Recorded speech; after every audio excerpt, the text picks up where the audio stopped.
ಕಡೆ ವಿಧಾನ ಪರಿಷತ್ ಚುನಾವಣೆ ಹಿನ್ನೆಲೆಯಲ್ಲಿ ಬಿಜೆಪಿ ರಾಷ್ಟ್ರೀಯ ಅಧ್ಯಕ್ಷರಿಗೆ ಬಿಜೆಪಿ ಉಚ್ಚಾಟಿತ ಶಾಸಕ ಯತ್ನಾಳ್ ಪತ್ರವನ್ನ ಬರೆದಿದ್ದಾರೆ. ಬಿಜೆಪಿ ಅಭ್ಯರ್ಥಿಗೆ ಮತವನ್ನ ಹಾಕೋದಾಗಿ ಯತ್ನಾಳ್ ಪತ್ರವನ್ನ ಬರೆದಿದ್ದಾರೆ. ಯತ್ನಾಳ್ ಪತ್ರ ಇದು. ಬಿಜೆಪಿ ರಾಷ್ಟ್ರೀಯ ಅಧ್ಯಕ್ಷ ನಿತಿನ್ ನಬೀನ್ಗೆ ಪತ್ರ ಬರೆದಿದ್ದಾರೆ. ನಾನು ಬಿಜೆಪಿಯಿಂದ ಚುನಾಯಿತನಾಗಿದ್ದೇನೆ, ಹೀಗಾಗಿ ಬಿಜೆಪಿ ಅಭ್ಯರ್ಥಿಗೆ ಮತ ಹಾಕ್ತೇನೆ. ನಿತಿನ್ ನಬೀನ್ಗೆ ಶಾಸಕ ಯತ್ನಾಳ್ ಪತ್ರ.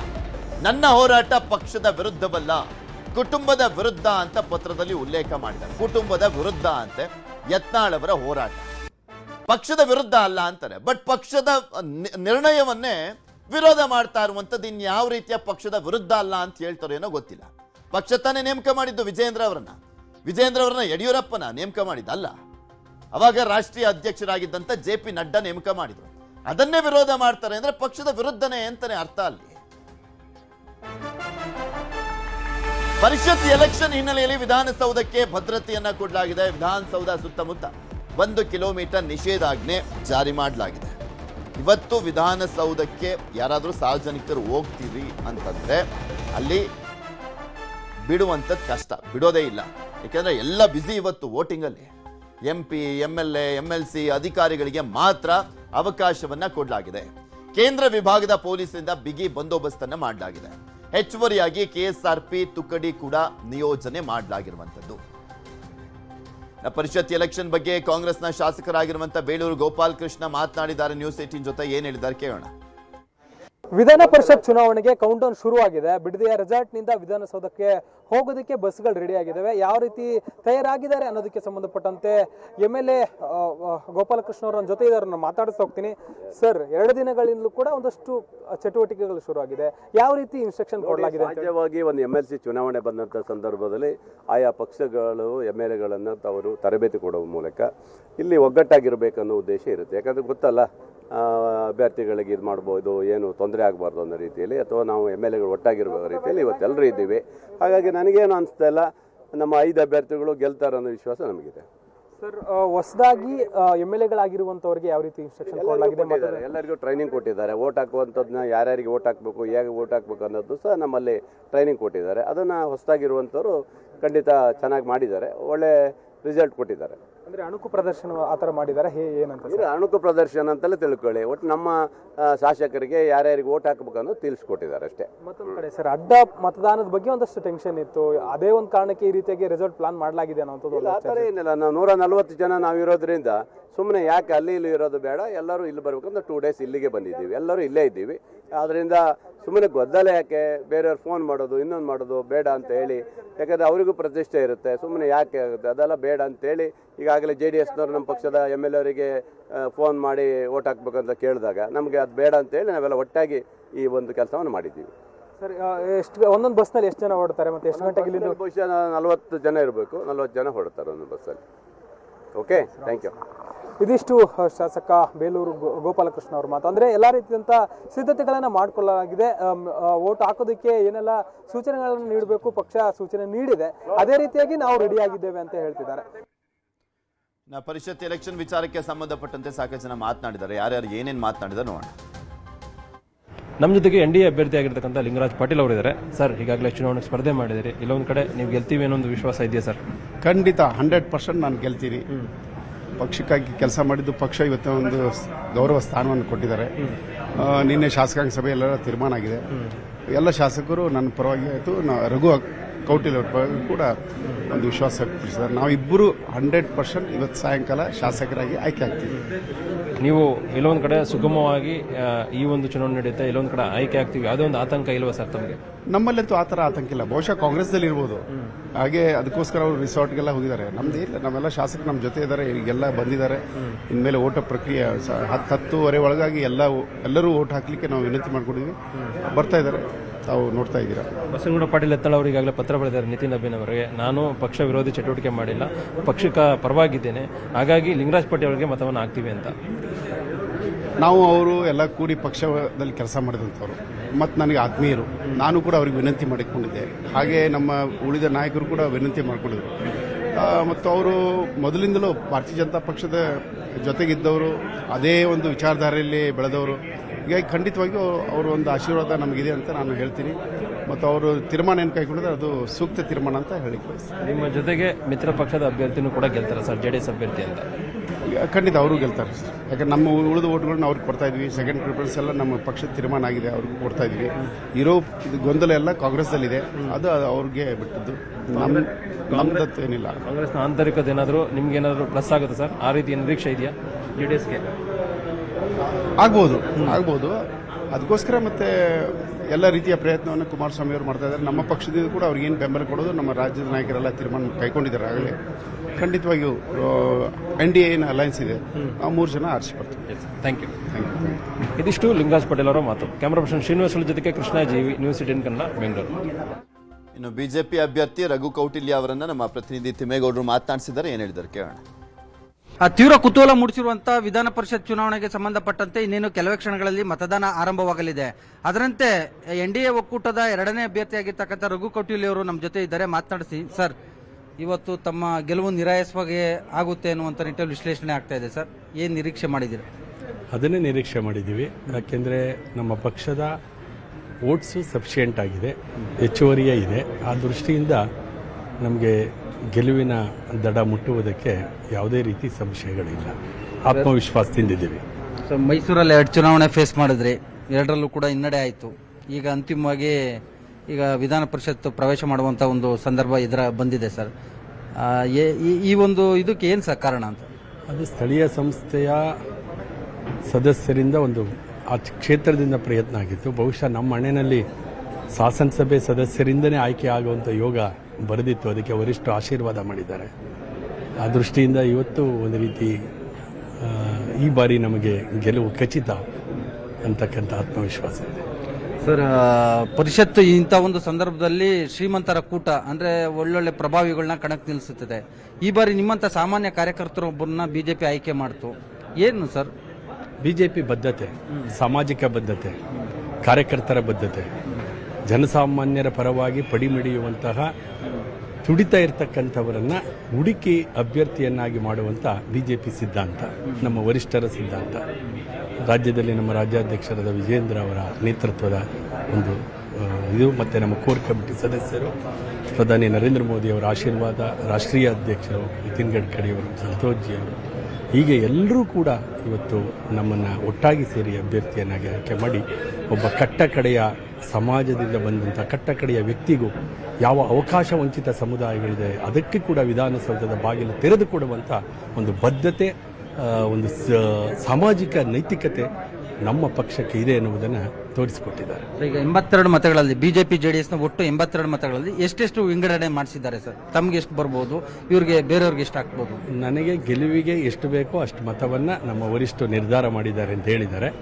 ಅದರ ಬಗ್ಗೆ ವಿವರವನ್ನು ನೀವು ವರಿಷ್ಠ ಹತ್ರ ಕೇಳಿ. ಸೊ ಇದಿಷ್ಟು BJP ಅಭ್ಯರ್ಥಿ ರಘು ಕೌಟಿಲ್ಯ ಅವರ ಸ್ಪಷ್ಟ ನುಡಿಗಳು. ಕ್ಯಾಮರಾಮನ್ ಶ್ರೀನಿವಾಸಲು ಜೊತೆ ಬಾಕಾ ತಿಮ್ಮೇಗೌಡ, ನ್ಯೂಸ್ 18 ಕನ್ನಡ, ಬೆಂಗಳೂರು. ಇದೆಲ್ಲದ್ರ ಬಗ್ಗೆ ಇನ್ನಷ್ಟು ಮಾಹಿತಿಯನ್ನ ಪಡ್ಕೊಳ್ತಾ ಹೋಗೋಣ. ನಮ್ಮ ಪ್ರತಿನಿಧಿಗಳು ನೇರ ಸಂಪರ್ಕದಲ್ಲಿ ಜಾಯ್ನ್ ಆಗಿದ್ದಾರೆ. ಬಿಡದಿ ರೆಸಾರ್ಟ್ ಮುಂಭಾಗದಿಂದ ನಮ್ಮ ಪ್ರತಿನಿಧಿ ವೆಂಕಟೇಶ್ ಇದ್ದಾರೆ, ದೇವನಹಳ್ಳಿಯಿಂದ ನಮ್ಮ ಪ್ರತಿನಿಧಿ ಮನುಕುಮಾರ್, ಹಾಗೆ ವಿಧಾನಸೌಧದಿಂದ ನಮ್ಮ ಪ್ರತಿನಿಧಿ ತಿಮ್ಮೇಗೌಡರು ಇದ್ದಾರೆ. ಮೊದಲು ಬಿಡದಿ ರೆಸಾರ್ಟ್ಗೆ ಹೋಗೋಣ. ವೆಂಕಟೇಶ್, ಇಲ್ಲಿ ಪ್ರಮುಖವಾಗಿ ಕಾಂಗ್ರೆಸ್ನ ಎಲ್ಲಾ ಶಾಸಕರು ಅಲ್ಲೇ ಇದ್ರು, ಬಸ್ಗಳು ಕೂಡ ಬಂದಿದ್ವು, ಎಲ್ಲರೂ ಕೂಡ ಈಗ ಆಲ್ರೆಡಿ ಹೊರಟಾಯ್ತಾ? ಯಾವ ರೀತಿಯ ಕೊನೆ ಕ್ಷಣದ ಒಂದು ಸ್ಟ್ರಾಟಜಿಯನ್ನ ಮಾಡಲಾಯಿತು ಅಲ್ಲಿ? ಪೃಥ್ವಿರಾಜ್, ಏನಿವತ್ತು ಪರಿಷತ್ನ ಚುನಾವಣೆಗೆ ಮತದಾನ ಈಗಾಗಲೇ 9 ಗಂಟೆ ಪ್ರಾರಂಭ ಆಗಿದೆ. ಈ ನಿಟ್ಟಿನಲ್ಲಿ ಈಗ ಬಿಡದಿಯ ವಂಡರ್ಲಾ ರೆಸಾರ್ಟ್ ನಲ್ಲಿ ಕಳೆದ 2 ದಿನಗಳಿಂದ ಇದ್ದಂತಹ ಕಾಂಗ್ರೆಸ್ ಶಾಸಕರು ಈಗ ಬಸ್ಗಳಲ್ಲಿ ಇನ್ನೇನು ಕೆಲವೇ ಕ್ಷಣಗಳಲ್ಲಿ ತೆರಳುತ್ತಾರೆ. ಏನು ಪ್ರತ್ಯೇಕವಾಗಿ 4 ಬಸ್ಗಳನ್ನ ಮಾಡಲಾಗಿದೆ. ಆ 4 ಬಸ್ಗಳಲ್ಲೂ ಕೂಡ ಒಂದು ಗುಂಪುಗಳನ್ನಾಗಿ ಮಾಡಲಾಗಿದೆ.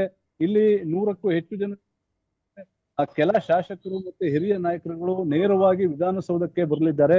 ಈಗಾಗಲೇ ಮಾಗಡಿ ಶಾಸಕ HC ಬಾಲಕೃಷ್ಣರವರ ನೇತೃತ್ವದಲ್ಲಿ ಎಲ್ಲಾ ವ್ಯವಸ್ಥೆಗಳು ಕೂಡ ಆಗಿರುವಂತದ್ದು. ಈಗ ಸ್ವತಃ ಅವರೇ ಒಂದು ವ್ಯವಸ್ಥೆಗಳನ್ನ ಪರಿಶೀಲನೆ ಮಾಡ್ತಾ ಇದ್ದಾರೆ. ಜೊತೆಗೆ ಕಾಂಗ್ರೆಸ್ನ ರಾಜ್ಯ ಉಸ್ತುವಾರಿ ಆಗಿರ್ತಕ್ಕಂಥ ರಣದೀಪ್ ಸುರ್ಜೇವಾಲಾ ಅವರು ಕೂಡ ಸ್ಥಳದಲ್ಲಿದ್ದಾರೆ. ಜೊತೆಗೆ ಕಾಂಗ್ರೆಸ್ ಪಕ್ಷದ 5ನೇ ಅಭ್ಯರ್ಥಿ ಆಗಿರ್ತಕ್ಕಂಥ ವಿನಯ್ ಕಾರ್ತಿಕ್ ಅವರು ಕೂಡ ಇಲ್ಲೇ ಇದ್ದಾರೆ. ಈಗಾಗಲೇ ಎಲ್ಲರೂ ಕೂಡ ಬಸ್ನಲ್ಲಿ ಹತ್ತು ಕುಳಿತಿದ್ದಾರೆ. ಇನ್ನೇನು ಕೆಲವೇ ಕ್ಷಣಗಳಲ್ಲಿ ಬಸ್ಗಳು ಬೆಂಗಳೂರಿನ ವಿಧಾನಸೌಧದ ಕಡೆಗೆ ಹೊರಡ್ತಾರೆ. ಒಂದು ಟೈಟ್ ಸೆಕ್ಯೂರಿಟಿ ಮೂಲಕ ಎಲ್ಲ ಬಸ್ಗಳು ಕೂಡ ತೆರಳುತ್ತವೆ. Prithviraj, yes, okay. ನೆಕ್ಸ್ಟ್ ದೇವನಹಳ್ಳಿಗೆ ಹೋಗೋಣ. ಮನೋಕುಮಾರ್, ಅಲ್ಲಿ JDSನ ಶಾಸಕರು ಇದ್ರು, ಅವರು ಅಲ್ಲೇ ಇದ್ದಾರಾ ಅಥವಾ ಹೊರಟಿದ್ದಾರಾ? ಮತ್ತೆ ಕಡೆ ಕ್ಷಣದಲ್ಲಿ JDSನ ಶಾಸಕರನ್ನ ಸಂಪರ್ಕ ಮಾಡುವಂತ ಕೆಲಸವನ್ನ ಕಾಂಗ್ರೆಸ್ನ ನಾಯಕರುಗಳಿಂದ ಮಾಡಲಾಗ್ತಾ ಇದೆ ಅಂತೆಲ್ಲ ಹೇಳಲಾಗ್ತಾ ಇತ್ತು. ಆ ರೀತಿಯಾದಂತ ಡೆವಲಪ್ಮೆಂಟ್ಸ್ಗಳೇನಾದ್ರೂ ಆಯ್ತಾ ಅಲ್ಲಿ? ಪೃಥ್ವಿರಾಜ್, ಏನು ಖಂಡಿತವಾಗ್ಲೂ ಏನೋ ಅಡ್ಡ ಮತದಾನದ ಭೀತಿಯಿಂದಲೇ ಈಗ ರೆಸಾರ್ಟ್ನಲ್ಲೂ ಕೂಡ ಶಾಸಕರು ಇರುವಂತದ್ದು. ಪ್ರಮುಖವಾಗಿ JDSನ ಅಸ್ತಿತ್ವ ಉಳಿಸ್ಕೊಳ್ಬೇಕು ಅನ್ನೋದ್ರೆ ಶಾಸಕರು ಕೂಡ ಎಲ್ಲರೂ ಒಗ್ಗಟ್ಟಾಗಿದ್ದೀವಿ ಅನ್ನೋ ಸಂದೇಶ ರವಾನೆ ಮಾಡಬೇಕಾಗಿರುವಂತದ್ದು. ಹಾಗಾಗಿ JDSನ ಒಟ್ಟು 18 ಮತಗಳು ಕೂಡ ತಮ್ಮ ಅಭ್ಯರ್ಥಿಗೆ ಬೀಳುವಂತ ನಿಟ್ಟಿನಲ್ಲಿ ಈಗಾಗಲೇ ಎಚ್ ಡಿ ಕುಮಾರಸ್ವಾಮಿ ಅವರು ಕೂಡ ರಾತ್ರಿ ಏನು ಎಲ್ಲಾ ಶಾಸಕರಿಗೆ ಮನವರಿಕೆಯನ್ನ ಮಾಡ್ಕೊಟ್ಟಿರುವಂತದ್ದು. ಪ್ರಮುಖವಾಗಿ GT ದೇವೇಗೌಡರ ನಡೆ ಕೂಡ ತೀವ್ರ ಕುತೂಹಲ ಮೂಡಿರುವಂತದ್ದು. ಅಲ್ಲದೆ ನಂಬರ್ ಗೇಮ್ ನ ಲೆಕ್ಕಾಚಾರದಲ್ಲೂ ಕೂಡ ಈಗಾಗಲೇ ಎಚ್ ಡಿ ಕುಮಾರಸ್ವಾಮಿ ಅವರು ಪ್ಲಾನ್ ಮಾಡ್ತಿರುವಂತದ್ದು. ಆದ್ರೆ ಬಿಜೆಪಿಯ ಎರಡನೇ ಪ್ರಿಫರೆನ್ಸ್ ನ ಈಗ ನಮ್ಮ ಅಭ್ಯರ್ಥಿಗೆ ಕೊಡ್ಬೇಕು ಅನ್ನುವಂತ ಮನವಿಯನ್ನು ಸಹ ಏನ್ ಕೇಳ್ಕೊಂಡಿರುವಂತದ್ದು. ಅಂದ್ರೆ 29 ಮತಗಳ ನಂತರ ಏನೋ ಉಳಿದ 6 ಮತಗಳನ್ನು ಸಹ ಏನೋ JDSನ ಅಭ್ಯರ್ಥಿಗೆ ನೀಡಿದ್ರೆ ಅದರಲ್ಲೂ ಕೂಡ 3-4 ಮತಗಳ ಕೊರತೆ ಕೂಡ ಎದುಕಾಣುವಂಥದ್ದು. ಅಂದ್ರೆ ಎರಡನೇ ಪ್ರಶಸ್ತಿಯ 30 ಮತಗಳು ಬಿದ್ರು ಕೂಡ ಒಂದು 30ಕ್ಕೆ 1 ಮತ ಅಂತ ಕೌಂಟ್ ಮಾಡ್ಕೊಂಡ್ರು ಕೂಡ 3-5 ಮತಗಳ ಕೊರತೆ ಇರುವಂತದ್ದು. ಹಾಗಾಗಿ JDS ಕೂಡ ಈ ರೆಸಾರ್ಟ್ ನಲ್ಲಿ ಸಾಕಷ್ಟು ಲೆಕ್ಕಾಚಾರವನ್ನು ಕೂಡ ಆಗ್ತಾ ಇರುವಂತದ್ದು. ಅಂದ್ರೆ ಪ್ರಮುಖವಾಗಿ ಯಾರು ಕೂಡ ಆಸೆ ಆಮಿಷಗಳಿಗೆ ಒಳಗಾಗದೆ ಏನು ತಮ್ಮ ಅಭ್ಯರ್ಥಿಗೆ ಏನೋ ಮತವನ್ನ ಚಲಾವಣೆ ಮಾಡ್ಬೇಕು ಅನ್ನೋ ನಿಟ್ಟಿನಲ್ಲಿ ಕೂಡ ಎಲ್ಲರೂ ಒಗ್ಗಟ್ಟು ಪ್ರದರ್ಶನಕ್ಕೆ ಮುಂದಾಗಿರುವಂತದ್ದು. ಈಗ ಬೆಳಿಗ್ಗೆ 10 ಗಂಟೆಯ ನಂತರ ಇಲ್ಲಿಂದ ಏನು ದೇವನಹಳ್ಳಿಯಿಂದ ಬೆಂಗಳೂರಿಗೆ ಹೊರಡುವಂತ ಕೆಲಸ ಕೂಡ ಆಗ್ತದೆ. ಅಂದ್ರೆ ಈಗಾಗಲೇ ಕೇವಲ 10 ಜನ ಶಾಸಕರು ಮಾತ್ರ ರೆಸಾರ್ಟ್ ನಲ್ಲಿ ಉಳಿದುಕೊಂಡಿರೋದ್ರಿಂದ ಅವರು ಖಾಸಗಿ ವಾಹನದಲ್ಲಿ ಹೋಗ್ತಾರ ಅಥವಾ ಬಸ್ ಅನ್ನು ಸಹ ವ್ಯವಸ್ಥೆ ಮಾಡಲಾಗಿದೆ. ಬಸ್ ನಲ್ಲಿ ಇಲ್ಲಿಂದ ಏನು ಎಲ್ಲರೂ ಕೂಡ ಹೊರಡ್ತಾರ ಅನ್ನೋದನ್ನು ಕೂಡ ಕಾದ್ ನೋಡ್ಬೇಕಾಗಿರುತ್ತದೆ. ಪ್ರಮುಖವಾಗಿ ನಿನ್ನೆ ಕೂಡ ಶಾಸಕರು ಹೇಳ್ಕೊಂತಿರುವಂತದ್ದು ಸರ್ಕಾರದಿಂದ ಸಾಕಷ್ಟು ಏನೋ ಡಿಮ್ಯಾಂಡ್ ಗಳು ಬರ್ತಾ ಇದೆ. ಅಂದ್ರೆ ಕ್ಷೇತ್ರದ ಅಭಿವೃದ್ಧಿಗೂ ಕೂಡ ಹಣವನ್ನ ಕೊಡ್ತೀವಿ ಅನ್ನೋಂತ ಆಸೆಗಳು ಕೂಡ ಆಮಿಷಗಳನ್ನ ಒಡ್ತಾ ಇದಾರೆ. ಆದ್ರೆ ನಾವು ಯಾವುದಕ್ಕೂ ಕೂಡ ಒಳಗಾಗೋದಿಲ್ಲ, ನಮ್ಮ ಅಭ್ಯರ್ಥಿಗೆ ನಾವು ಮತವನ್ನ ಚಲಾವಣೆ ಮಾಡ್ತೀವಿ ಅನ್ನೋಂತ ಮಾತುಗಳನ್ನು ಸಹ ಹೇಳಿರುವಂತದ್ದು. ಹಾಗಾಗಿ ಈಗ ಏನು ಇಲ್ಲಿನ ಶಾಸಕರ ನಡೆ ತೀವ್ರ ಕುತೂಹಲ ಮೂಡಿರುವಂತದ್ದು. ಪೃಥ್ವಿ, ಓಕೆ, ಈಗ ರಾಜ್ಯದ ಪವರ್ ಸೆಂಟರ್ ವಿಧಾನಸೌಧಕ್ಕೂ ಹೋಗೋಣ. ನಮ್ಮ ಪ್ರತಿನಿಧಿ ತಿಮ್ಮೇಗೌಡರು ಇದ್ದಾರೆ. ತಿಮ್ಮೇಗೌಡ್ರೆ, ಈಗ ಆಲ್ರೆಡಿ ಕಾಂಗ್ರೆಸ್ನ ಶಾಸಕರುಗಳು ಬರ್ತಾ ಇದ್ದಾರೆ ಅಲ್ಲಿಗೆ ನೇರವಾಗಿ ವಿಧಾನಸೌಧಕ್ಕೆ. JDSನ ಶಾಸಕರುಗಳು ಕೂಡ ಬರ್ತಾ ಇರುವಂತದ್ದು, ಬಿಜೆಪಿ ಶಾಸಕರು ಅಲ್ಲೇ ಇದ್ದಾರೆ. ಯಾವ ರೀತಿಯ ಕಡೆಯ ಹಂತದಲ್ಲಿ ತಮ್ಮ ಅಭ್ಯರ್ಥಿಗಳನ್ನ ಗೆಲ್ಲಿಸಿಕೊಳ್ಳುವಂತ ನಿಟ್ಟಿನಲ್ಲಿ ಪಕ್ಷದಗಳು ಲೆಕ್ಕಾಚಾರವನ್ನು ಹಾಕೊಂಡು ಅಲ್ಲಿದ್ದಾರೆ, ಪ್ಲಾನ್ಗಳನ್ನು ಮಾಡ್ಕೊಳ್ತಾ ಇದ್ದಾರೆ?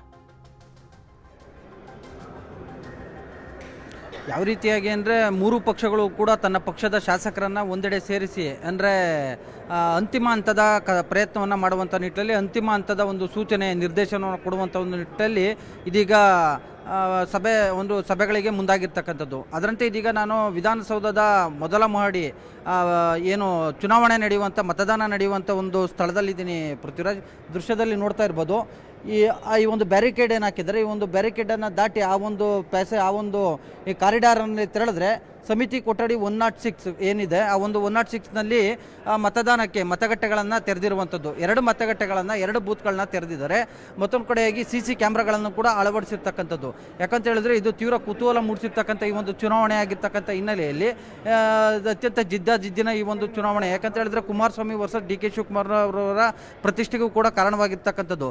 ಪರಸ್ಪರ 2 ಪಕ್ಷದ ಶಾಸಕರನ್ನು ಸೆಳೆಯುವಂಥ ಒಂದು ನಿಟ್ಟಲ್ಲಿ ಉಭಯ ನಾಯಕರಿಬ್ಬರು ಕೂಡ ಪ್ರಯತ್ನವನ್ನು ನಾನಾ ರೀತಿಯಾದಂಥ ಕಸರತ್ತನ್ನು ಮಾಡಿರ್ತಕ್ಕಂಥದ್ದು.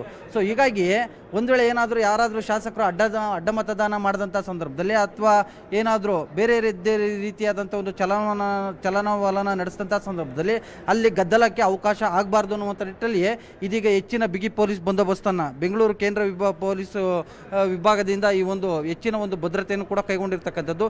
ದೃಶ್ಯದಲ್ಲಿ ನೋಡ್ತಾ ಇರ್ಬೋದು ವ್ಯಾಪಕವಾದಂಥ ಒಂದು ಭದ್ರತೆಯನ್ನು ಇವತ್ತು ವಿಧಾನಸೌಧಕ್ಕೆ ಕೊಟ್ಟಿರುವಂಥದ್ದು. ವಿಧಾನಸೌಧ ಸುತ್ತಮುತ್ತ 1 ಕಿಲೋಮೀಟರ್ ವ್ಯಾಪ್ತಿಯಲ್ಲಿ ಇವತ್ತು ಏನು ನಿಷೇಧಾಜ್ಞೆಯನ್ನು ಕೂಡ ಇಟ್ಟಿರುವಂಥದ್ದು. ಮತ್ತೊಂದು ಕಡೆಗೆ ನನ್ನ ಎಡಭಾಗದಲ್ಲಿ ನೋಡ್ತಾ ಇರ್ಬೋದು ಏನು ಪ್ರತಿಪಕ್ಷ ನಾಯಕ ಬಿಜೆಪಿಯ ಪ್ರತಿಪಕ್ಷ ನಾಯಕ ಆಗಿರ್ತಕ್ಕಂಥ ಆರ್ ಅಶೋಕ್ ಅವರ ಚೇಂಬರ್ನಲ್ಲಿ ಇದೀಗ ಬಿಜೆಪಿ ಶಾಸಕಾಂಗ ಪಕ್ಷದ ಸಭೆಯೂ ಕೂಡ ನಡೀತಾ ಇದೆ. ಈ ಒಂದು ಬಿಜೆಪಿ ಶಾಸಕಾಂಗ ಪಕ್ಷದ ಸಭೆಯಲ್ಲಿ ಯಾರ್ಯಾರಿಗೆ ಎಷ್ಟೆಷ್ಟು ಮತಗಳನ್ನು ಹಾಕಬೇಕು ಅನ್ನುವಂಥ ನಿಟ್ಟಲ್ಲಿಯೂ ಕೂಡ ಇದೀಗ BY ವಿಜೇಂದ್ರ ಮತ್ತೆ ಆರ್ ಅಶೋಕ್ ಅವರು ಪಕ್ಷದ JDS ಅವ್ರನ್ನ ಸೆಳೆಯುವಂತ ನಿಟ್ಟಿನಲ್ಲಿ ಕಾಂಗ್ರೆಸ್ ನಾಯಕರು ಕಾಂಗ್ರೆಸ್ ಶಾಸಕರನ್ನ ಕೆಲವರನ್ನ ಸಂಪರ್ಕ ಮಾಡಿದ್ದಾರೆ JDSನ ನಾಯಕರು ಅಂತ ಹೇಳಲಾಗ್ತಾ ಇತ್ತು. ಬಿಜೆಪಿ ಅವ್ರನ್ನ ಯಾರು ಕಾಂಟ್ಯಾಕ್ಟೇ ಮಾಡಿಲ್ವಂತ, ಅಂದ್ರೆ ಕಾಂಗ್ರೆಸ್ ನಾಯಕರು ಅವ್ರದ್ದು ಯಾರ್ದು ಆಪರೇಷನ್ ಏನು ನಡೆದಿಲ್ವಾ?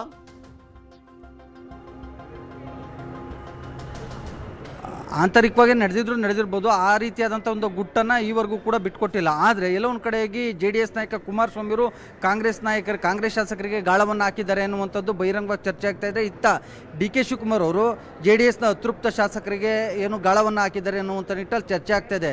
ಎಸ್ಪೆಷಲಿ JDSನಿಂದ ಅಂತರವನ್ನು ಕಾಯ್ದುಕೊಂಡಿರ್ತಕ್ಕಂಥ GT ದೇವೇಗೌಡರು, ಕೇರ್ಪೇಟೆ ಶಾಸಕ HUT ಮುಂದು, ಮುಳಬಾಗ್ಲು ಶಾಸಕ ಸಮೃದ್ಧಿ ಮಂಜುನಾಥ್ ಸೇರಿದಂತೆ ಯಾರ್ಯಾರು ಅಸಮಾಧಾನಿತ ಶಾಸಕರಿದ್ದಾರೆ ಅವರನ್ನು ಸಂಪರ್ಕವನ್ನು ಮಾಡಿದ್ದಾರೆ ಅಂತ ಹೇಳಲಾಗ್ತಾ ಇದೆ. ಯಾಕಂದರೆ ಏನು DK ಶಿವಕುಮಾರ್ ಅವ್ರಿಗೆ ಇದೊಂದು ರೀತಿ ಮುಖ್ಯಮಂತ್ರಿ ಆದಂಥ ಬಳಿಕ ಮೊದಲ ಚುನಾವಣೆ. ಈ ಒಂದು ಮೊದಲ ಚುನಾವಣೆಯಲ್ಲಿ ತನ್ನ ಪರಮಾಪ್ತ ಏನು ವಿನಯ್ ಕಾರ್ತಿಕ್ ಅವ್ರನ್ನ ಕಣಕ್ಕಿಳಿಸಿರ್ತಕ್ಕಂಥದ್ದು. ವಿನಯ್ ಕಾರ್ತಿಕ್ ಅವ್ರಿಗೆ ಹಿನ್ನಡೆ ಆದರೆ ಅದು ಒಂದು ರೀತಿ DK ಶಿವಕುಮಾರ್ ಅವ್ರಿಗೆ, DK ಬ್ರದರ್ಸ್ ಅವ್ರಿಗೆ ಹಿನ್ನಡೆ ಆದಂತೆ.